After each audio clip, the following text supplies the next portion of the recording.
Well, it's 119 here at a Hotline League. It's episode 119. But the show itself is 420. That's where it's taking place. So it's an extra.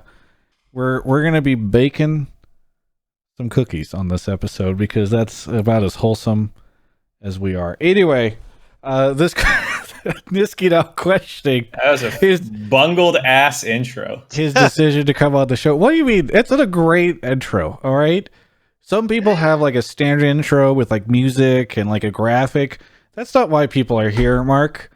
They're here to get scammed in the chat by the scam train, all right? And for you to mess with your cats and for Nisqy to be in the void. Either way, coverage is maybe a bad time to say this, but this show is brought to you by Alienware. We'll talk more about them later on in the show. Mark, my constant co-host, is here. Mark, how are you doing? I'm doing good. This is the last thing I'll do for a long period of time until probably next week when I do it again. So can't wait for it to be over so I can enjoy my break. Nice. How's this week been for you? I mean, it's only been 2 days since we did it, the mega one, when you last asked me this. And in those 2 days, I just worked. So I don't really have too many updates for you, bud. 3 days. Friday. You asked me Friday night. Saturday, Sunday happened. It's not Monday. Saturday and Sunday and Monday have happened. This is like the middle of my Monday. I got up at noon. Who knows what's going to happen after this show? It's definitely been 3 days. Anywho, we're joined right now. Wait, 1 second. Think about it as nights, right? Friday night happened, Saturday night happened, Sunday night happened. No, I don't care that I'm wrong. Well, you're introducing Nisqy. Move on. Nisqy, the champion is here from spring finals. How you been celebrating, man? You go out, you party a ton. You guys hit up the club. You go to some bars. You all go to Disneyland. Not really. Go out to a nice steak dinner. Not really. I wish I could make Jack pay for some dinner, but I mean, you got some Korean food, which was good. And mostly just chilling with the team. Mastro's in Beverly Hills is doing takeout orders, so you could. Oh, really? Do that. Yes. Yeah, you guys should go on Grubhub and just find the most expensive thing because that sounds like Grubhub isn't going to have Mastro's. Well, I don't know where you're going to get it from. I'm just saying that sounded lame, and I know it's mostly due to Corona and no one being able to go anywhere, but that doesn't sound like a champion celebration. Yeah. Where's the clubbing? Where's like the $5,000 dinner? Jack is like, go to the steakhouse, ball out. I mean, we'd go, to be honest, but sadly we cannot. Yeah, I know. Yeah, it's tragic. That's sad. Tragic. Is he going to owe you one? Do you guys get like of course, yeah, a printed gift certificate that just says "good for one dinner"? Yeah. Whenever this situation is over, I'm pretty sure I'm gonna ask Jack to bring it to like a good one. Well, congratulations on the big win. I think not a surprise to most people who've been watching the split, but it was still very, very fun to see Cloud9 win. And I even just like the moment. Wait, okay. Explain to me what happened with the trophy because I've heard the trophy broke. Okay, so we won, and then we all everyone was coming, and then we hold the trophy all together, and everyone's hands was on the trophy, at least one hand, minimum. So everyone was holding it, and then we kind of stopped the celebration, I guess, in a way. And then everyone just dropped the trophy. So no one just held it, So it just broke. And yeah, that's it. So everyone thought, okay, I'm done now holding the trophy. Yeah, so someone will hold it, all but at no once. one held it. So it broke.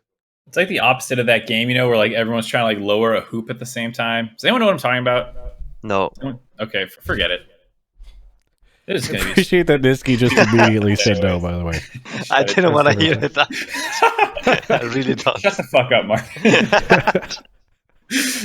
All right. He's getting cocky. He can. Yeah, I can. No, I'm not allowed. Yeah. Exactly. So, did you going into the series? Were you guys nervous? Because you've been in a couple finals now. So, how was this compared to the one that you guys were in last summer? Let's say. I mean, I think it's really, really different from last summer because I think I had less pressure because my team is just this good compared to last year, I think, at least. So yeah, this year I knew that I could kind of count on everyone and kind of just chill and just do whatever I have to do, and then I don't have to overperform or whatever to win the games, Which I kind of had that feeling last year, and yeah, it just felt good to just play my role, do what I have to do, and just win.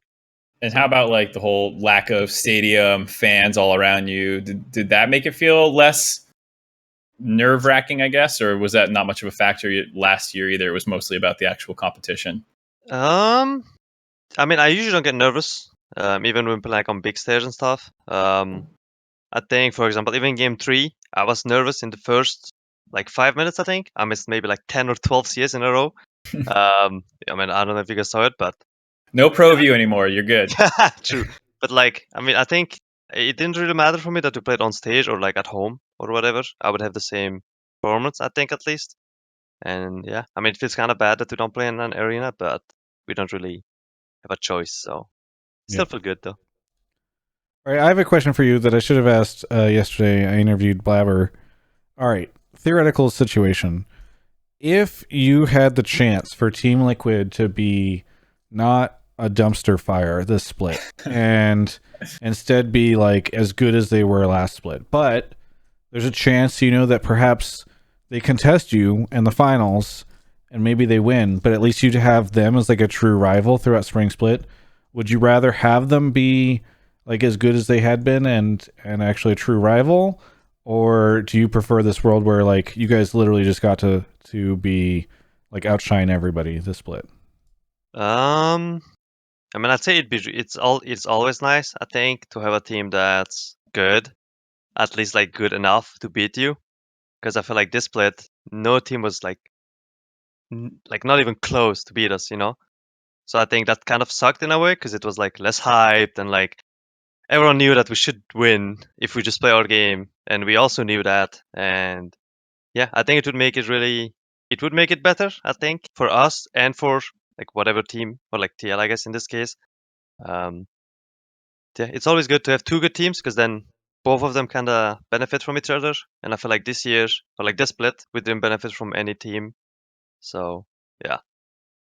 Yeah, I kind of agree. It's like kind of weird that because TL turned into a dumpster fire, it somehow discredits you guys a little bit in a lot of people's eyes, just because it's like, well, who'd they have to beat? FlyQuest, and it's kind of fucking lame because you guys were so good that it's like, well, I mean, we don't know what TL would have looked like if like Brox got here from the beginning or whatever, but they also didn't boot camp or whatever. So I feel like it's weird to kind of play this what if game when you guys were already slamming this hard prior to the season going crazy with Corona and everything. Yeah. Mm-hmm. All right, so I'm gonna drop a rumor here, which should come as no surprise to anybody. But the rumor, I'm fairly confident in it, is that there is no MSI. So Nisqy, how bad does that sting? Because like, not only do you guys not get to play on stage, but now you don't have any international competition until Worlds. So I mean, I think it feels kind of bad, but yeah, I mean, it sucks because I think one of our goals was kind of to like win the split and then like get to MSI and like improve from there. But since MSI is happening, it kind of sucks. But also, I think we kind of knew that it would not happen, to be honest. Because I mean, it's really hard to like make it happen, right? yeah. So Yeah, I don't think it's like a big surprise for us. So we're like, okay, it's not gonna happen. Sucks, but we're still just gonna play Summer Split and then just go to Worlds if we qualify, right? So yeah, I think it sucks, but happens, Just deal with it. Are you personally scared and concerned that Worlds might not happen? I hope it happens. I feel like it'd be really weird to not have it happen at all. Yeah. I don't know if it's possible that it happens, but in any case, I feel like try to at least do like a tournament, think of like maybe some teams, I guess, if Worlds do not happen. Because I feel like not having at least one international tournament in a year is really. Well, my biggest concern is right now if they didn't do Worlds and they did like a lesser version of it, right, where they're like, we're only going to let regions who are in the clear go. I feel like North America is the least likely to go because our handling of this thing has been the worst. We've got the most cases. It's just like a disaster here. And so I feel like that's my biggest concern is like in your scenario where they're like, okay, we're gonna do worlds with a asterisk next to it because certain regions can't go. North America would definitely be, at least as of right now, the region that would be least likely to go. Yeah, I mean, yeah. Sorry, go ahead. I mean, I think, to be honest, I think at least for us, we think Worlds is gonna happen, and we're just gonna play as if it's gonna happen, And then if it happens, then it's nice. If it doesn't happen, then it's just unlucky. And yeah. What would you feel about like in online worlds? It'd be really jank, but like let's say no travel is possible. You pick a server in between whichever two teams have to play. So like you play China, servers in Europe somewhere or something. You both have 250 ping. And then you play LATAM, and then it's somewhere, in Brazil or something, and you both have 170 ping. Is that just like, don't even make me fucking do that? No, that's impossible. Because it will change the whole meta. Like you will see like Morganas, everyone loves Maokai, or Maokai, Ornn. There's gonna be like no Yasuos, like no ADCs.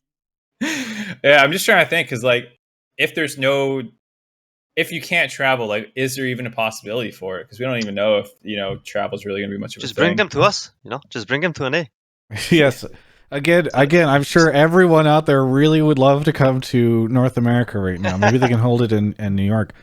My guess would be, and we don't need to spend too much time on this because it's all speculation, but I think it's interesting to talk about it right now, especially if MSI news does come out.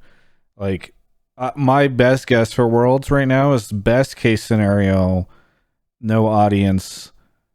Everybody is in like an empty arena, like empty LCS studio somewhere or something, and it's just being played out that way. I don't know, but I certainly hope it does. And part of the reason I tweeted after you guys won, like, please everyone social distance, because I see those beaches in Florida or whatever where like all those people are staying out there, and I'm like, this literally decreases the chances that we'll see Cloud9 play at an international event this year. You know what I mean? Like if it just keeps going and is unchecked and they can't get it under control, I worry. And it's sad because you guys are the most dominant team to exist in terms of at least a single split, like for right now. And I would love to see you guys play G2. I tweeted about like, oh man, I wish these teams could go head to head at MSI, and all the EU fans came in. They're like, hey, just so you know, Mad Lions would 3-0 C9. All right.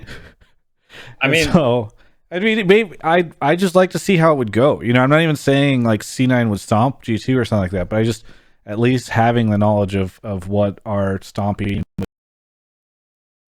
Yeah, that's how I feel. Oh, am I okay? Am I dead?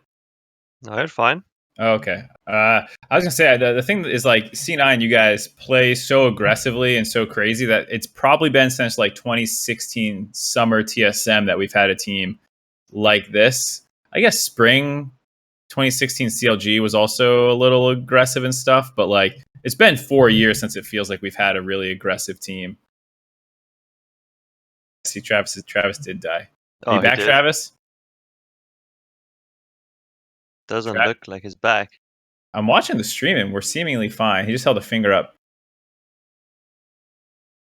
Oh, we don't hear you. If you're talking to us, Travis, yeah, we don't hear anything.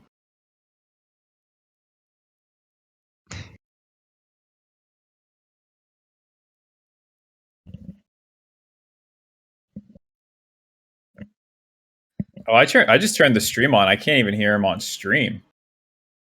I can hear myself on stream. Okay. Okay.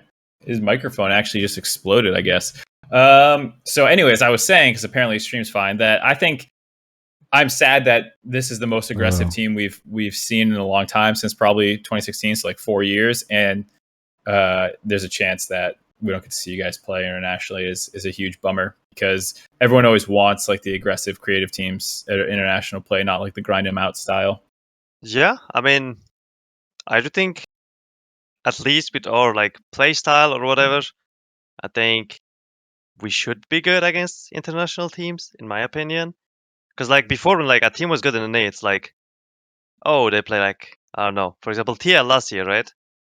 Like they were just playing standard, just scaling picks, casual, Xarakan, Azir, or whatever, Yep. Corki, whatever.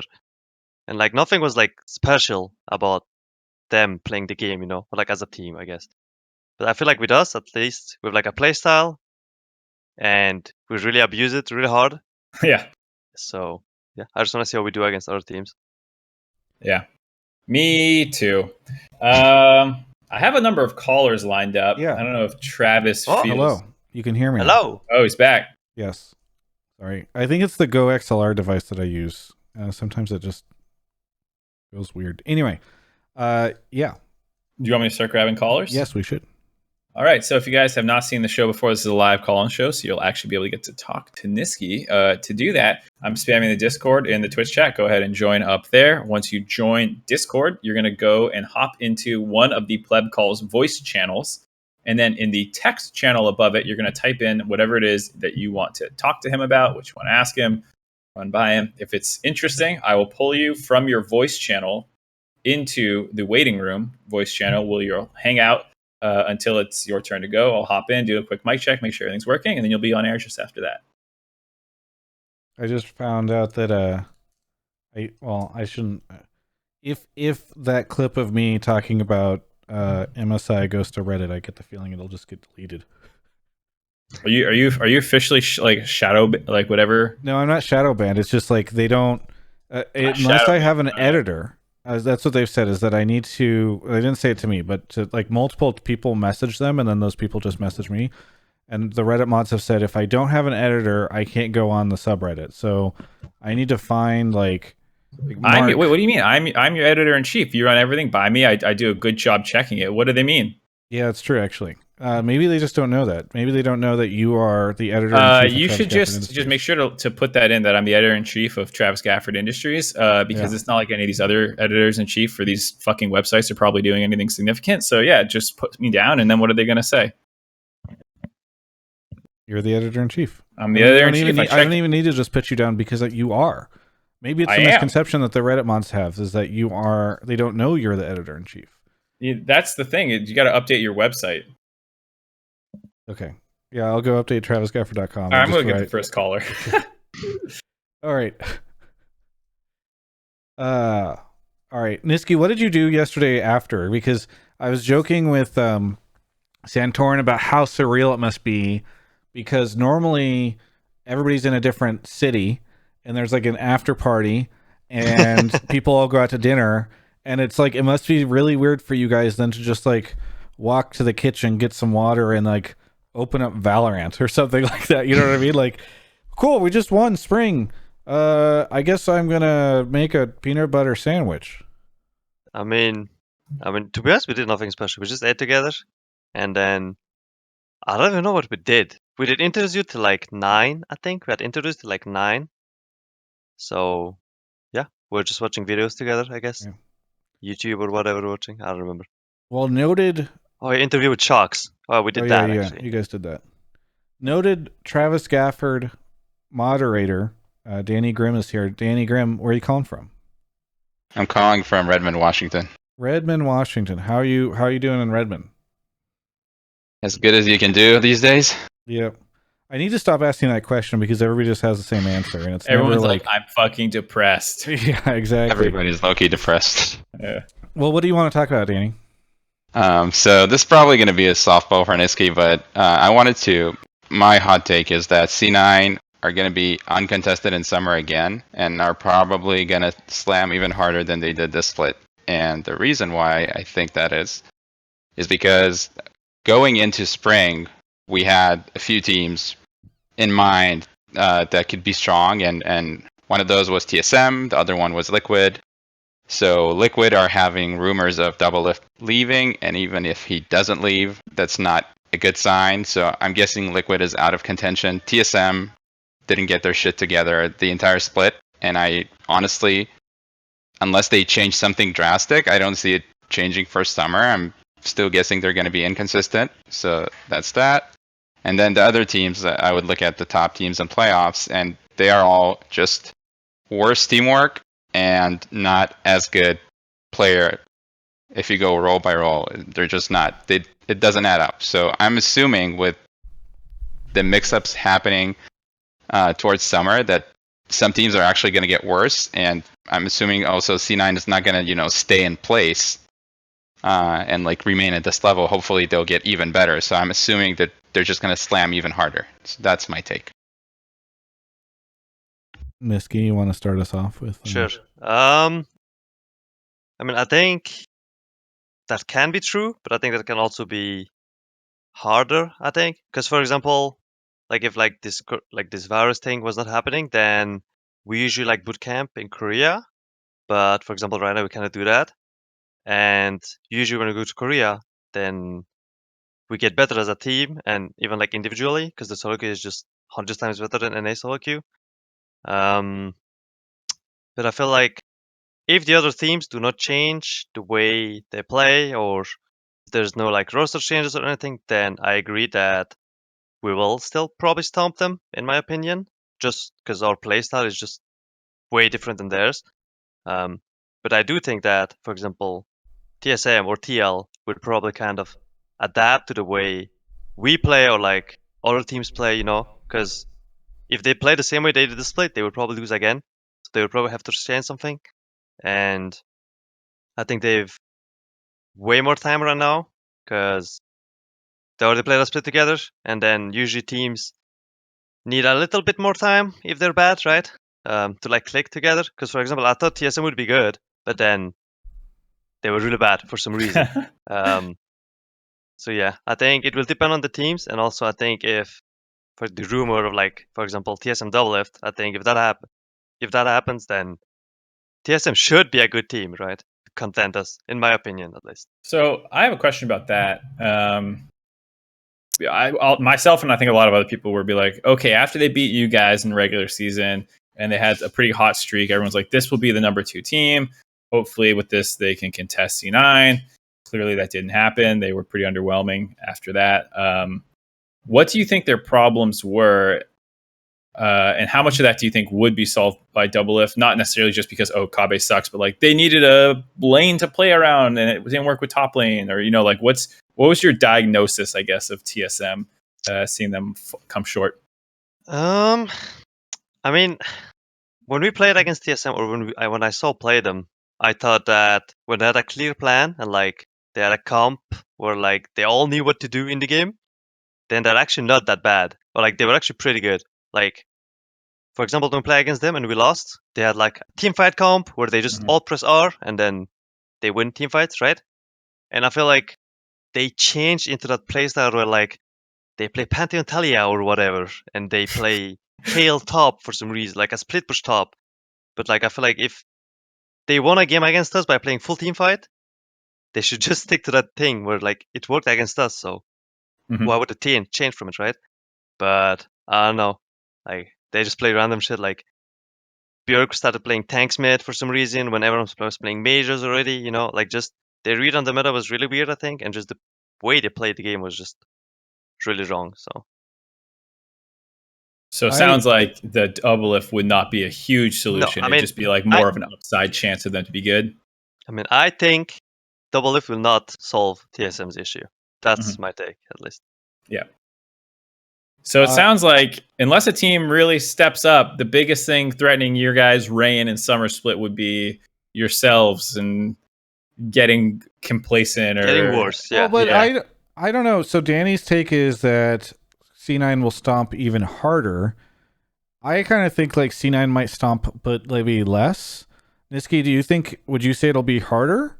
Like you guys will get do you guys think you're at your peak? I guess is another way that Travis is saying. Like, no, could you keep getting better? No, I think for sure we can keep getting better. I think there's a lot of stuff that we don't do that we should be doing. And also like a lot of stuff that we can improve on, like multiple play styles, stuff like that. But also I feel like I think we will probably be still better than every other team, but not as good as we were in this split or like as dominant because we boot camped like a month before everyone else, kind of, I guess. And like every team was kind of slacking in the beginning. Some people had like TL had like roster issues. TSM were like trying to find their ground, like every team was just really bad in the beginning. And I feel like in summer split, every team would at least be like a 5 out of 10 rather than like a 1.5 or a 2 out of 10, right?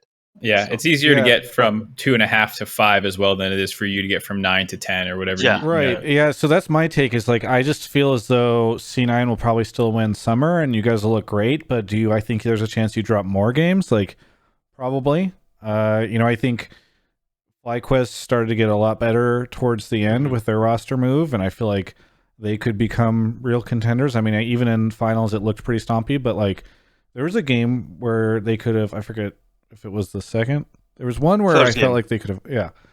And Yeah. and so if you guys played a fourth, is there a chance that FlyQuest could have taken it? You know what I mean? Like I feel as though teams will start to get better. I also think like let's say TL does trade double lift and they just hard commit to Tactical. Kabe or Probably. Tactical or anybody, and they're just like, these are our 5 players. We're gonna have them the entire time. I don't think that team places ninth anymore. You know what I mean? Like I feel like they're too good to place ninth, and maybe this will be clipped out in a later rendition of them placing ninth once more. But I do think that there's a good chance that like while you guys win summer, the rest of the league starts to get their shit together and perhaps challenges you more. And quite frankly, I think that would be good for everyone, including you guys, probably, if that ends up happening. So I'm sure Cloud9 fans would love to like just be, blazing up like it's 420. That's how high they are on C9 success in summer. But I do think that there's a good chance that you get the league starts to grow a bit more, Danny. So I guess that's where I would disagree with you. Any rebuttal, Danny, or any final thoughts on that? Anything? The only thing that's going to change is that the soup is going to be more competitive. That's the only thing that's going to happen. The soup is going to be more competitive. And fuck! I thought that thing died. I was hoping it died. I'm sorry, Mark. It's okay.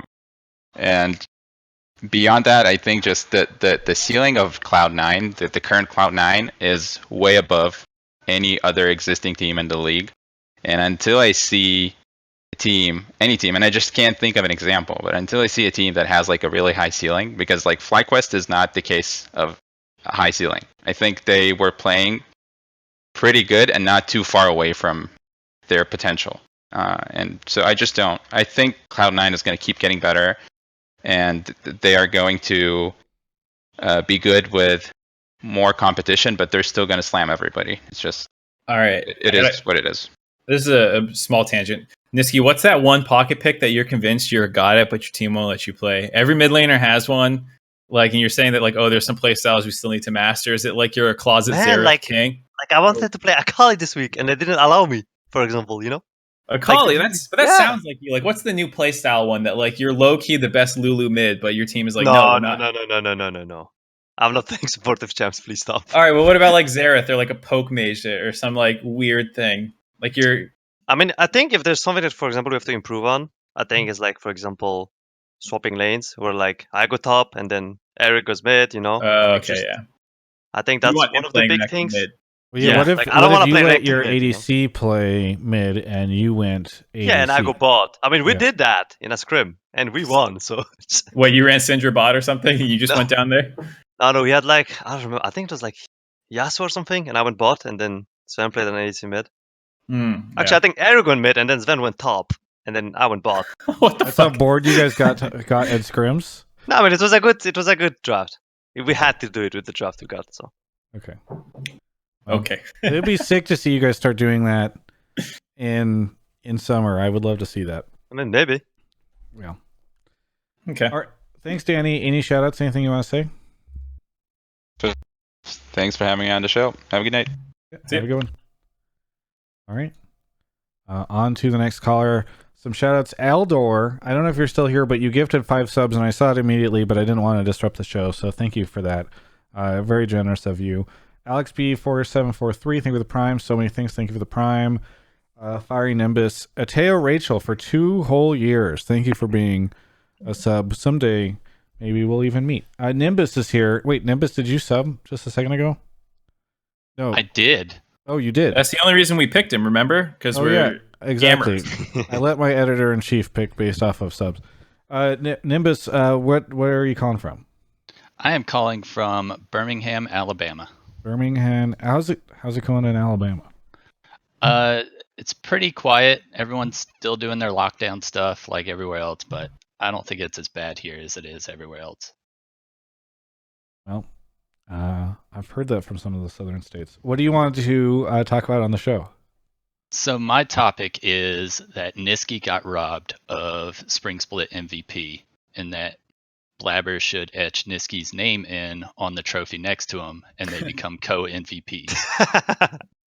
Have you brought this up with Blabber yet, Nisqy? The suggestion? No, I did not actually. Okay.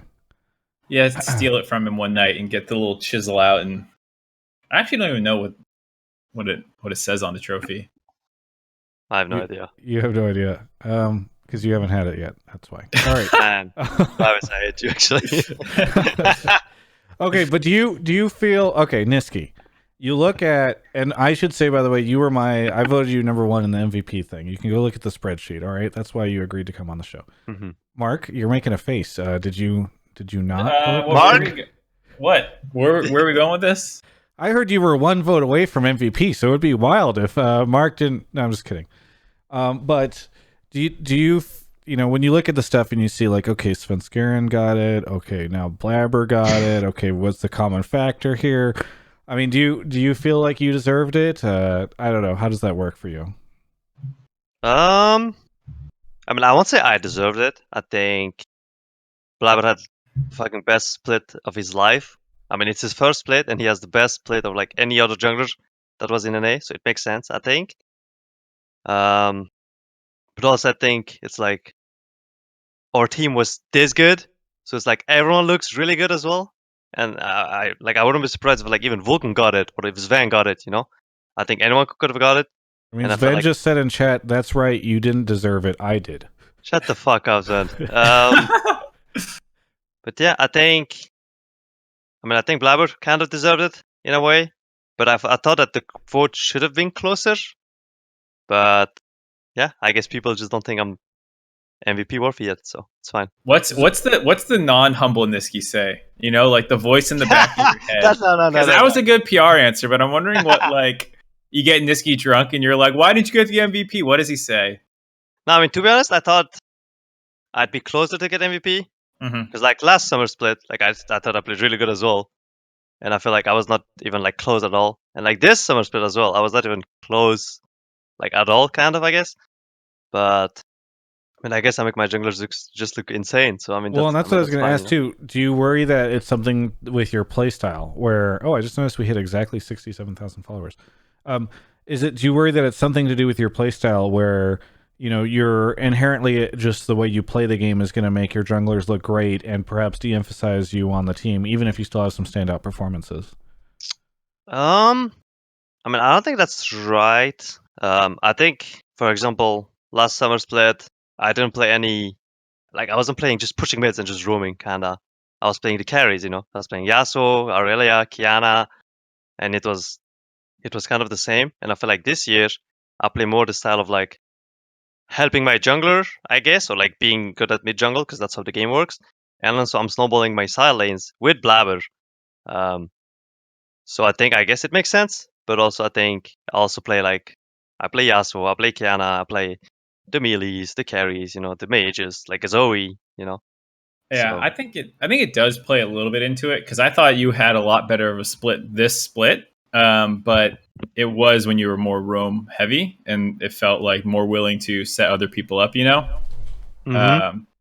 The reasoning I had for putting Blabber over you, it was hard. I went back and forth a bunch, and like the two arguments were basically, if I had to pick one person to keep on C9, I would probably pick Nisqy to keep. I think he's more important overall for the team's success. But when I look at the stats and how much better Blabber's numbers are and all this stuff, and how much better he's been in early game and skirmishing and controlling the game and all this stuff, he's way, way better because you are more selfless in a way about how you set things up. And so the way I always like talk about it in this regard is like, if there's two great players on a basketball team, the point guard who's getting like 20 assists a game, giving to the guy dunking it in, like who's leads the league in points. Like, sadly, the guy leading the league in points is the one who's going to get the MVP. And that's kind of how I vote. It's based off performance, not like what I think is the most important player in a theoretical sense. And so, like, I ended up putting Blabber for that reason, because he had nearly twice as many kills as the next closest jungler. Like, he was crushing everybody. Whereas I think you're more important in some sense to the overall play style of C9. And I was surprised. I mean, it was super close. But Blabber had the more insane stats. And there was something that happened a couple of years ago that really bugged me. When Jensen had 50 more kills than anyone else in the league, he fucking shit on everybody. And he didn't win an MVP. And I voted for him number 1 that year. And it was one of those things where I'm like, God, people just like convince themselves that someone, you know, like you're saying, deserves it more. That like Bjergsen deserved it more because, just because he's playing with a better team doesn't mean he can shine as much or something. And I was like, I can't get behind that logic. Like, I want to give it to the guy who actually did the bigger stuff on the Rift. Not, you know, who cares if his team was worse and they set him up and they dumped more resources into him. He still did the thing. And that's where my voting comes from. I don't know how much that is reflective of the general voting pool for why Blabber won, but that was me. I will say the reason I think Nisqy does deserve at least some recognition for the MVP. Oh, he deserves a shitload. I think like, I almost feel criminal in some regard. Nimbus, that he didn't get anything. I agree with you that Mark is not doing enough to highlight Nisqy's achievements. Every time Nisqy left lane to go roam, it was a PogChamp moment. That's all I'm saying. I was watching a game with Prawley, and we were watching like these. I think it was like you played Zoe, and then like the next game, someone else played Zoe. I think it was like Golden Glue or something. And I don't want to play Golden Glue, but there was like you went for all these flash E's. Like you had one in the top lane where you pulled the minion wave so that you could go for a flash E or something to bubble them. And probably I was like, oh wow, that's so great. And then like the next game, you know, Golden Glue does something similar, but he misses the bubble. I'm like, oh, I'm not sure that was worth it, blah, blah, blah. And then Prawley's like, dude, shut the fuck up. You're just saying that because he missed. Nisqy did like the same thing. And I'm like, you're right. Nisqy just makes these plays look good, even though they're like pretty risky. But if you land them, it's not risky. Yeah, that's true. Yeah, so I hope you get an MVP soon, because I definitely think you deserve it. Fine, guys. Summers. I got Summer's your split, dude. Even though Sven wants it in summer, I will get it. Sven's never getting it. I mean, Blabber could get it again. By the way, I hope you know it. You're already disregarding the guy who just got it. I feel like it actually, man. We need to swap. I need to put Blabber mid, and I need to be jungler now. Yes, exactly. I don't know if that would be a good idea. Just ask Reaper for like, all right, he's gonna play J4. He's gonna play, I don't know, whatever weak stuff that's just supposed to be the support. Yeah, Sedge. There we go. All right, Nimbus. Thanks so much for the call. Anything you want to say? Yeah, huge C9 fan. Shout out to Puma and their comfy sweatpants. And hell yeah. Thank you, Alienware, for supporting Travis in this awesome show. Thank you so much. Have a good one. By the way, Mark, maybe we do a quick break here, but before then, I wanted to say, we didn't talk about it at the start of the show, but I am so happy that Riot decided to have Sushi Dragon do the after party. I forgot. I was going to talk about this at the start of the show. It is so unlike Riot and so unlike the LCS, I feel like, to do something like that. And because I just feel like they're very like all about the safe. Clean polish, you know, and safe. Yeah. And I actually felt like he did such a great job, and it was so fun to watch. Obviously, I'm a big Sushi Dragon fan, but I also think it's great for them to be able to highlight like another creator. And no offense to what the LEC did with their DJ, but I just like that's the type of stuff I love and want to see more of in esports, where we like lift up our own people and our own talent, rather than necessarily going out and finding like, hey, here's like an EDM artist. And no, I will take an EDM artist a million times over DJ Khaled from Overwatch League. But Nisqy, did you watch any of the after party? No. He was busy celebrating, doing a bunch of stuff. Yeah, I was too busy. Yeah, that's right. Your guys' interviews and stuff sound wild. It sounds like a hoot. Yeah, I liked it a lot. I didn't actually watch that much of it because I just like kind of signed off and went to get food. But then I was watching all the clips after, so it looked pretty wild. I'm glad people liked it. As a longtime Sushi Dragon connoisseur, I've seen I've seen him enough times that like I feel like the first time you watch Sushi Dragon is like this unreal moment. You're just like, what the fuck am I watching? And like he's still good after that, but the first, like, you always remember your first time. Yeah. Well, and just for the after show, the way he integrated all like the League footage and all that stuff, I thought was in particular the League of Legends of the Base Hunter remix was great. Yes. Yeah. Yes. And I think that the remix was probably Y2K, I think is the name of the person that was I'm with sure him. He made it. Yeah. The DJ. So I don't want to steal any the music stuff from the DJ that was part of the stream, but I mean, I don't know. I hope that Riot is willing to I hope that their takeaway was this was a good idea. We should do more of this stuff. And they rated Sushi Dragon afterwards, which I feel like is very unusual for them to do something like that. And I just thought it was really cool because if you stuck around for the stream, like afterwards, he was just losing his mind because so many people were subbing and sending bits and like really just showering him in love for something he obviously put a lot of time into. So shout out to Sushi Dragon, shout out to Riot for doing that. Also shout out to Alienware really quickly. We're going to take a break. Nisqy, if you want to grab a glass of water, here's your moment. I'm good. Okay. Well, either way, thank you so much to Alienware for making so much of this happen. I know I already talked about this on the Mega Hotline League that we did on Friday. By the way, shout out to everybody who came on for that. But alienware.com/Travis is newly revamped. I'm going to go ahead and put a link into it in the chat. It's a dedicated portal now that highlights our sponsorship together. So you can go check it out. It's really cool to see the stuff that they've done. There's a dedicated video that we made for them, and you can see there's like a giveaway up at the top.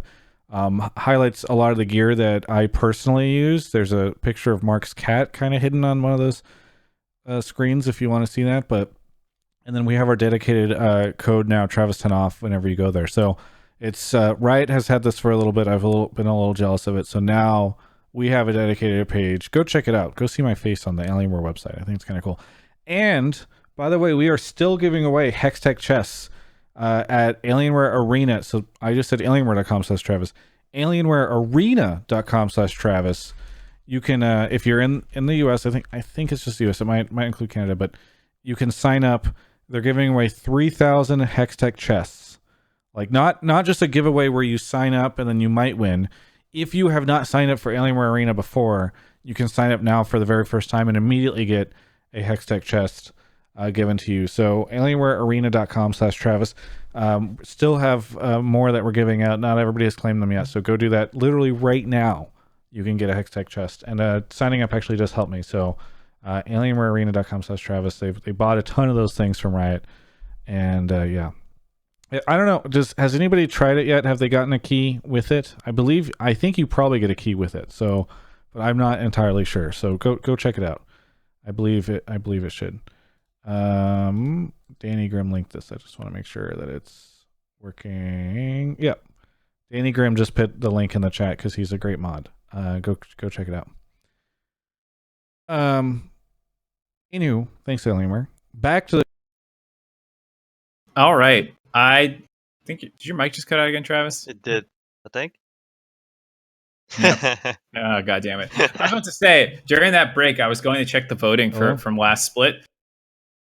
Jensen got first team over you. I put you number 1. What the fuck? What are people doing? Happens. Hello. It's fine. I was new.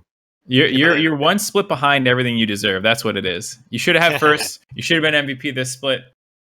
You'll get a next split. I'm going to get the next caller, even though Travis can't be here. I'm just going to go down and be right back up.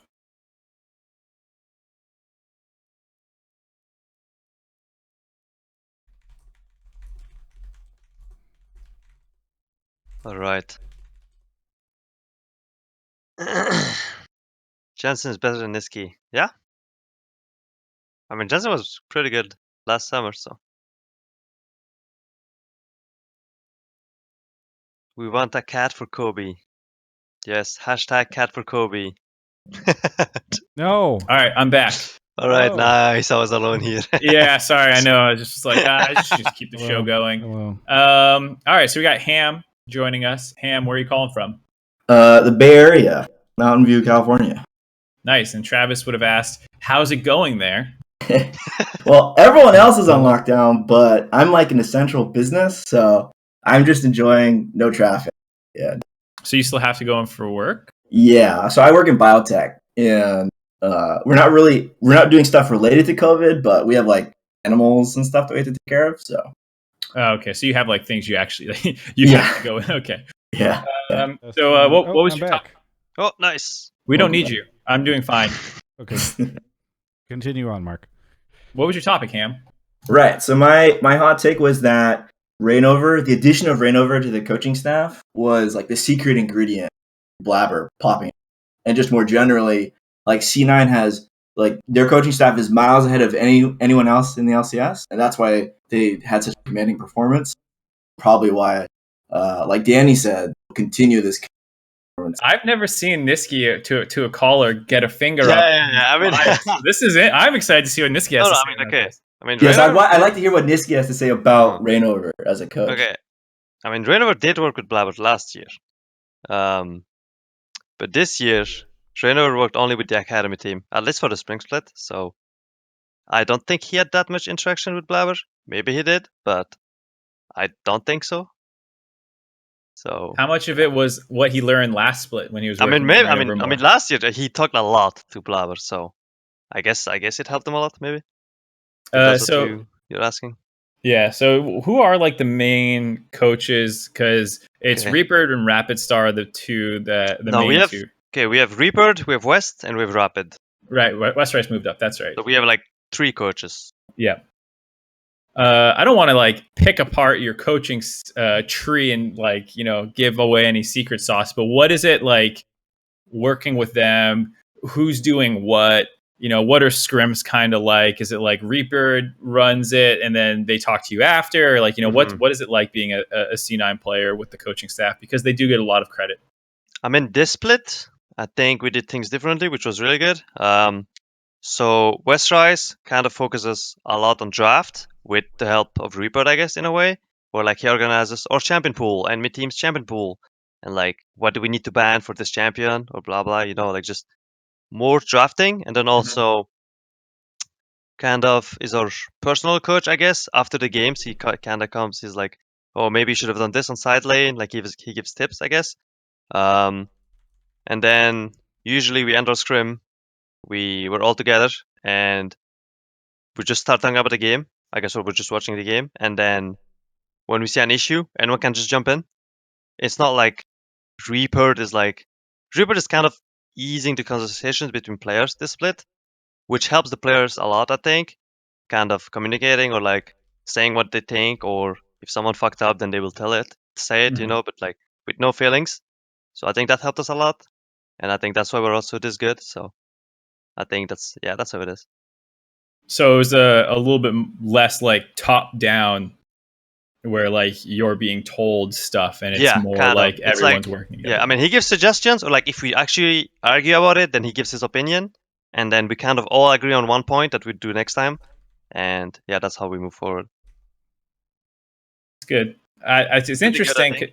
Yeah, I mean, I always think League is a player's game. You hear people talk about some sports being more like the coach has a larger hand in what's going on and stuff. And League coaches can help with draft, but like once you're in the game, it's all you guys anyways. So, what about Rapid Star? Because I heard you mentioning that. I wasn't sure what you maybe I missed. I mean, Rapid usually only works kind of with the mid laners, so I think he works more with Palafox than me.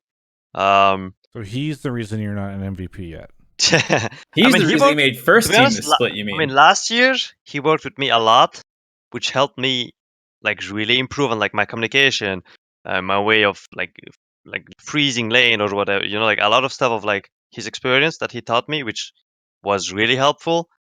And this year he's mostly focused on Palafox, and then also kind of with me of like champion pool, or if he saw something in LPL that's good or in LCK, then he kind of brings it up.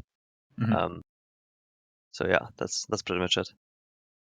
Yeah, I mean, I think what's very interesting is that coaching is, I mean, we've talked about this on the show before, like, you never know. Like, people who have won Coach of the Split before, later on you find out that they were utterly useless behind the scenes, that they get immediately replaced. And then other times it's like, okay, well, this coach is good, but it's actually really the coaching staff around him that they're all equal, or sometimes, it is literally just carried by one person. So I think that's one of the things where it's like super difficult to ever find out, forward facing, like what a single coach actually does. And I think the nice thing is that now the league has existed long enough that you can start to see like, okay, Cloud9 seems to continuously be able to build rosters using sometimes rookie players or players that are not known as well. And very clearly, the coaching staff over there has a pretty big hand in that. Can I jump in here, Travis? Yeah. Yeah, so like one thing that I noticed, so I went and looked at all the coaching staff for all 10 teams in the LCS, and there's like a clear, ignoring Cloud9 at the top, there's like a clear split between like a bunch of teams that have pretty new coaching staff and a bunch of teams that have pretty old staff in terms of their history. So teams like Evil Geniuses, 100 Thieves, FlyQuest, they all have pretty new like analysts or assistant coaches, even head coaches, whereas teams like Liquid, Kane has been there for a really long time, and he has a pretty long career. So like I feel like there's this old guard of somewhat like dinosaur-y, kind of less useful coaches that are like taking up the bottom, and then there's this new wave of really fresh new talent, which is why those like FlyQuest is doing really well, and Loyola, Sig, they're pretty new. They weren't pro players. They didn't have a long history. So. Yeah, I mean, Kane came from C9 originally, from their coaching staff, and then before that, I mean, obviously he was a pro player as a support with Prey, and then I think there was an intermediate step. He coached somewhere between being a pro and joining C9, I believe. But yeah, I mean, it's just kind of like the way I think about it is it's harder to find good coaches than good players. And so, as well as the fact that some good coaches move on, like Daylor seemed like a great coach, and he coached for 2 years and fucked off, and that's a pretty big loss, I think, for the coaching. Some bad coaches move on. Like Mark is currently doing Hotline League with me. You know what I mean? I made sure I struck while no one knew what the fuck was going on. I snake-rolled sales in my way into the esports scene, and now I talk with Travis Gafford. Yeah. You had that high moment before, and now you've fallen. That's. I'm just saying that it's probably hard in esports without having as much of like there is starting to get there a little bit more now with collegiate scene coaching and stuff like that. But a lot of the collegiate scene coaches are ex-pros as well, and it just feels like it's harder to find talent in the coaching sphere without just getting your hands on them and seeing how they work with you for a split or a year. So it does seem like C9 has managed to find some of the best coaches, and Jack was talking about this on the call that we had with him on Friday. Just having Rebird has helped him immensely whenever he has an idea, being able to have someone who can help him with it. By the way, Danny Graham in the chat pointing out that Kane was on CJ okay, there we go. Before C9. Nisqy, maybe last question on the coaching stuff before we move on to the next caller, but what have you seen during your time Reaper grow or change as a coach, or is he about the same as he was when you first joined the team? I mean, I think he changed a bit from last year to this year. Like this year, he's kind of helping more with like okay, so basically like for him, a good coach is like making sure that he gets 100% of the potential of the player, right? Which I think is something really important. Because, like in my all teams, for example, my coaches would just teach us the game, in a way, and not like realizing that a player is good at like roaming or a player is good at like carrying games when he gets the resources. Then he builds the team around it, stuff like that. But I feel like with Reaper, it's like he knows what everyone's kind of good at and what everyone's bad at, and he just tells you straightforward, you're bad at this, so you should probably play this play style, or you're good at this, so you just abuse it, And I think that's something that he's done way more like this split, and I think it has helped us a lot, in my opinion. So, what has he told you you're bad at? No, I mean last year, for example, when I was playing Azir last year, I was really bad at it. Like okay, maybe go away from like the Chrono Mages and just play Aurelia, just go in. So I know a lot of people talked about you kind of adopting some of Doinby's habits and playstyle and approach and mentality and stuff. how much of that was just you watching Worlds and seeing him and being like, oh fuck, and how much was like coaches working with you and the rest of your team having an input, or was this like you being like, I want to do this, this, and this? I mean, basically during summer split last year, I was like, that's when I actually started to watch LPL a lot, and then I got told like, oh, you should watch this Domi guy. He's playing weird shit and he's Dark pushing. technology. Yeah, he's like pushing every wave. He's diving bot every wave. He's diving top every wave. And I was like, okay, that seems fun, you know. And then I don't know, I started watching him, and then I was like kind of memeing of like, okay, guys, I'm gonna beat the NA doing B, blah blah. And then that's when like summer split kind of went off, and then we went to Worlds, and then I kind of got shit on, I guess, in a way, especially by doing B in scrims, like really shit on, you know. And I was like, okay, this guy's good. Let's see what he does, you know. And then I kind of realized myself of like, okay, I have to change something because I was really bad at Worlds. So what can I do to like change and be better? And then I started watching replays of like our scrims and of how like his pro view and what he does with his jungler, especially because that's how he abuses game in a way. So yeah, I just kind of learned from him, and then yeah, I look of what he does with what champion, how he plays it, and I kind of adapted it to my style, I guess. And yeah. Wow. What would you say to the inevitable people that will just say, this is why North America will never be good, because we just copy the other regions? I mean, it's not copying, it's learning. Because I don't only play Pantheon. Like, for example, Doinby doesn't play Zoe, he doesn't play Aurelia, he doesn't play Kiana. Actually, he does play Kiana, but like, he doesn't play every champ that I play, and I'm not playing necessarily every champ he plays. I'm just kind of looking at what he does. And if it like looks good, then I'm like, okay, I might want to try it. And that's pretty much it. Yeah. God, you were getting shit on by Doinby and scrims, man. Yeah. How can that happen when he's not even good in lane? Man, that's what, man, in my head, I'm like, and you know, like when like Nemesis, like he did his interview and stuff, I'm like, is Doinby really bad in lane? I'm like, I don't think so, you know? so you're like, wait, either I'm fucking awful or he's wrong. I was like, am I this bad or what, you know? That's great. Yeah. Ham, thanks so much for the call. Anything you want to say before we move on to the next caller? Oh, yeah. Can I plug my Twitter? Sure. Yeah, my Twitter is Fortunate Ham. Give me a follow or something. And if any pro teams are watching this and need an analyst, former Optic analyst, former Echofox analyst here, could use the work. So. Okay, you defend yourself because neither of those teams did great. Okay. So Echo Fox, I'll say I did a lot of work. So I mean, this is endemic to the scene. I think I did a lot of work that was absolutely not used at all ever. The coaching staff was like, "Do this, watch this VOD, and tell me what is in it," and then they never even looked at it. So that was one thing. And for Optic, well, I mean, I stopped doing one thing, and then they started doing bad. So I think I should have kept doing the draft prep that I was doing before instead of the other thing. Zix in the chat says, "Fuck, this guy sounds really good." You got a call coming, Ham. Don't worry, 100 T's gonna hit you up. Yeah. All right. Thanks, Travis. Thanks so much for the call. All right.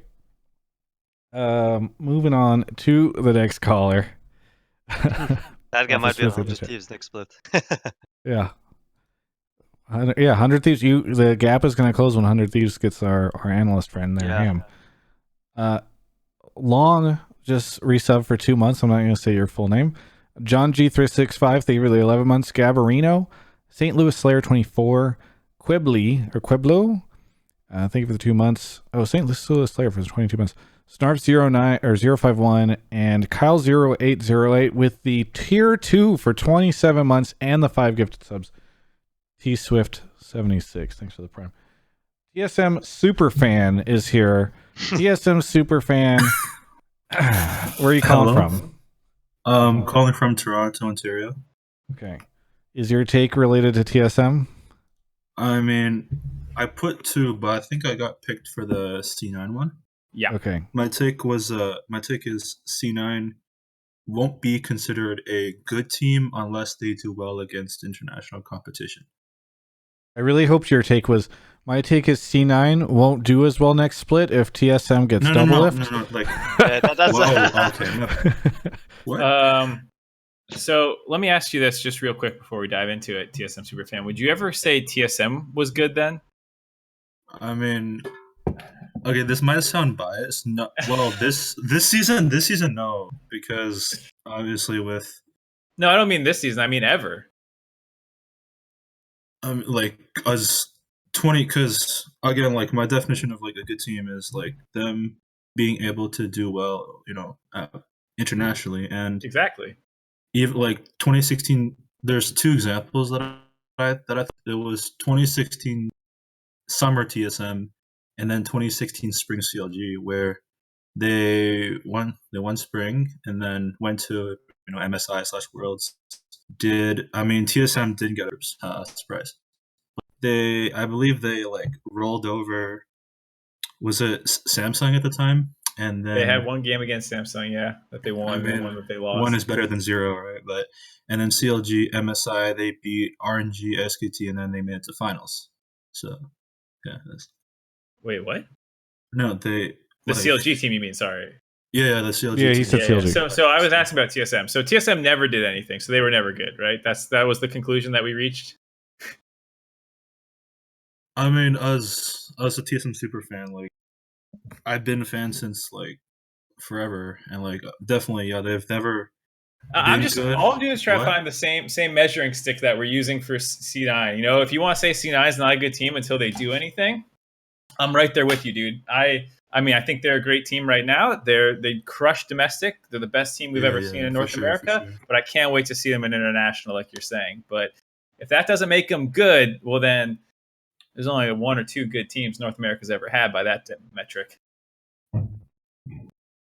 But if that's the yardstick, I mean, that's fine by me. Yes. Applying it to everyone. Okay, here, I'll come in and moderate this. So TSM Superfan, are you willing to admit that based off of your own expectations for C9, we have to say that TSM was never good? Internationally, yes. Okay. Nisqy, do you feel like this is a fair measuring stick to judge yourself by, or do you think it's fine to break up, domestic success and international? To be honest, I think, or at least I'm pretty sure, that like a lot of European players think that we are good, unless they're just lying about it. Yeah. Because we're not like winning games by just doing nothing. It's like you can see that we're actually good. I think, at least. And I feel like if you don't see it, then maybe you just have another. I don't know. Maybe you see the game in another way. But I feel like our playstyle and the way we crush games is just, we are a good team, and I think we proved it. But every team is shit as well, so I guess it makes sense that people think that we're not that good in a way. But also, how can we prove that we're actually good if we're just stomping everyone and people still think we're bad? Like it just. You're never going to be able to show that you're good. Like, we went for a perfect split. We didn't drop mid one tower for like 15 games or whatever, but they're still bad because it's NA. I'm like, yeah, sure, I mean, it's really weird to say, I think, but I don't have too much of a follow up. It seems like this is kind of a moot conversation. Well, I think it's an interesting conversation. I don't know if we want to get into just about like, is it fair to just say like teams aren't good if they don't, reach international success? I don't quite agree with that. I think those CSM teams were really good, and I don't think they should get discredited because something else happened months later at a different an international event. Metas change, different things happen. They could have been underperformed. Who knows? So you say, well, when they were in North America, they were great. Who knows when Worlds rolls around? We're talking about if C9 and Nisqy and them are gonna drop off at all. Maybe the meta changes and it's like this totally whack play style that they have to get used to. And then they go to Worlds and they bust her out in groups. Does that mean that they weren't the most dominant North American team we've ever seen because months later they fucked up at Worlds? Like, those are the kinds of things I think it starts getting a little bit hard to judge teams on when you're doing that. So you just say, well, for spring split, we saw the best team we've ever seen. And also on to Nisqy's other point about how other people are talking about C9, I think there has been a increased level of respect for them by other pro players, because some teams in North America have been able to win with a slower play style that kind of almost feels like they're just inherently better, so they don't need to do anything that interesting, just because they have more talent on that roster. And C9 does have a ton of talent on their roster, but it's not like they had more than Team Liquid this split on paper. They clearly are playing better and doing more compelling things that you can see how they move around the map, the kind of fights that they're taking. Draft is better. And so if you are watching the games closely, you can see that, this is not the typical, in air quotes, typical North American team that just kind of controls Drakes and goes bot and then goes to objectives. Like they scrap it out like fucking crazy and stuff. So I think even if you are, one, I don't think you should just judge people based off international success only. And two, you can also just try and actually trust your eyes a little bit and see that they're doing more things. TSM Superfan, any final Even though thoughts? you're a TSM fan. Yeah. Huh? Well, any final thoughts, TSM Superfan? TSM Super Caller? Yeah, I'm still here. All right. Well, any final thoughts? I hope C9 does well internationally if there's Worlds this year, because I'm going to finals in Shanghai and I want to watch C9. So yeah. Hell yeah, bro. See you there. Are you, by the way, TSM Superfan, are you in favor for Double F joining or you keep Kabe? Just keep Kabe, man. I don't know right now. I haven't really taken a lot of thought about that, but What, you're a TSM Superfan of like the biggest story that's happened to them this year, and you haven't put any thought in it? Just juggling like university exams and stuff. Okay, fair enough. Yeah, You've been busy. I understand. There's other things in life when you are a TSM Superfan, Travis. Yeah, that's true. All right. Thanks so much for calling TSM Superfan. Have a good one. All right. We've got 3 more callers to go. Twitch chat just says that guy's high as fuck. Okay. Akarn liberated. Thank you for the prime. And F Funk, thank you for the prime. We're actually 15 subs away from 1400, which I don't know what my highest amount of subs ever on the channel was, but I think that would be getting close to it. Mark is pulling our next. Continuing on the international chalk. Here we go. Dusk is here. Dusk, where are you calling from? Hey, what's up, man? I'm calling from San Antonio, Texas, so South United States. Nice. Good to talk to you. How are things going in San Antonio? Actually, I am kind of disappointed with how Texas as a state has been taking the whole COVID-19 thing. My father actually works in medical care, so he understands how bad the entire outbreak has been. But it's been going good, man. I think we were having a lot of issues in regards to our governor allowing people to start reopening local counties and stuff, and I just think that's the wrong move. But other than that, it's just stay home, play League of Legends, stuff like that. Yeah. Hang out, do work out, stuff like that. Yeah. What is the it's play at home together, I think, is the thing that everybody's been talking about? For me, it's just sit in practice school and just Gamers against COVID. What do you want to gamers versus COVID-19? Imagine how much worse this whole pandemic would be if we hadn't all taken that pledge. Hey, if everyone knew about League Check, but good. Dusk, what do you want to talk about on the show? So I need to preface this a little bit just because we do have a legend in our midst who is Nisqy. Big fan of you, by the way. I'm Matt. I should probably change my name to C9 Superfan because I'm a huge C9 fan. I've been a fan since 2013. But this is my personal opinion. Obviously, I'm probably wrong. Y'all have better knowledge about this entire situation than me. But I do think that C9 would, and I quote, get dumpstered on by G2 in a best of 5. And Fnatic would for sure be a better series. Fnatic would be a better series against G2 than Cloud9. So you're saying, and there's another thing. There's another few things that I need to preface this about, and it's actually a few questions for y'all and Nisqy. So these questions: does anyone here consistently watch the LEC? no, I definitely don't. Define watch the LEC. Yeah, what's just to take a whiff at the highlights over the weekend. See, like, okay, let's see how Mad did. I don't watch the bad teams, or I try to avoid watching the bad teams. Okay, that puts the Mark, according to some tweets I've received recently, all the bad teams are better than our best teams. So maybe we should be watching. Sorry, continue. No, yeah, just how about this? Keep the argument consistent. What teams do you think are bad in the LEC? How about that? or your top four, the top 4 best teams in the LEC. I mean, I basically watched Origin, G2, Fnatic, and Mad Lions.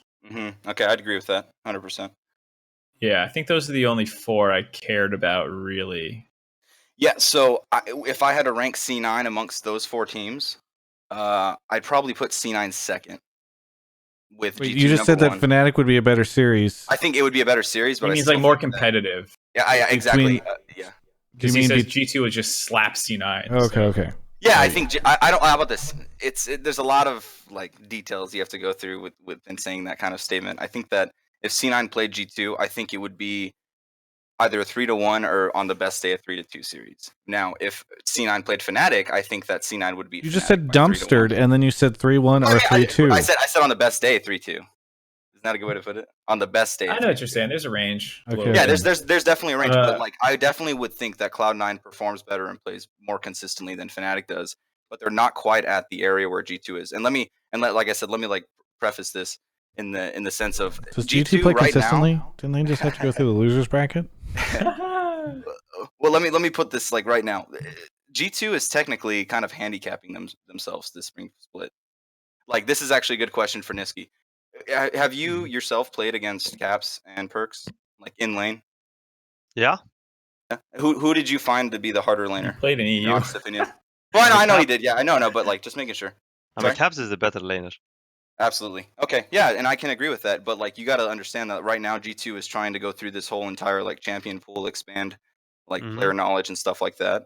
And I think that putting Caps in the AD carry role and keeping Perks in the mid laner role, I think kind of in a sense again. Yeah, but this is a complete moot point because that's not what they just fucking played as. So if they played, Nisqy would be playing Perks. It doesn't matter if you think Caps is better mid, dude.